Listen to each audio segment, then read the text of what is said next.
Саммит ШОС в Бишкеке этим летом пройдет в здании нового конгресс-холла. Август айында Бишкекте өтүп турган Шанхай кызматташтык уюмунун саммитинде дегеле жогорку даражалуу конокторду тосууда эми аэропортко баруучу жол жабылып, ыңгайсыздык жаралбайт.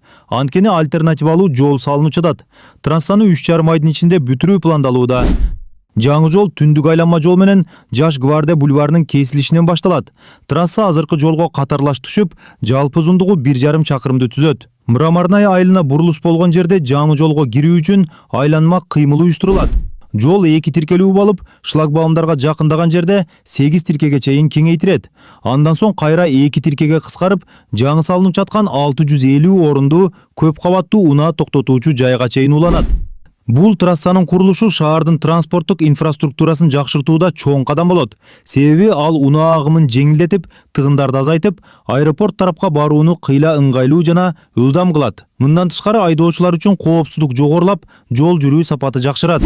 Ал эми азыр колдонулуп жаткан Бишкек-Манас унаа жолу жогорку даражалуу конокторду тосуп алууга пайдаланылат. Негизги агым жаңы жолго өткөн соң эски трасса расмий делегациялар эл аралык коноктор үчүн ыңгайлуу жана коопсуз маршрутка айланат. Бул өз кезегинде уюштуруучулук деңгээлди жогорунатып, өлкөнүн эл аралык аброюн да бекемдейт.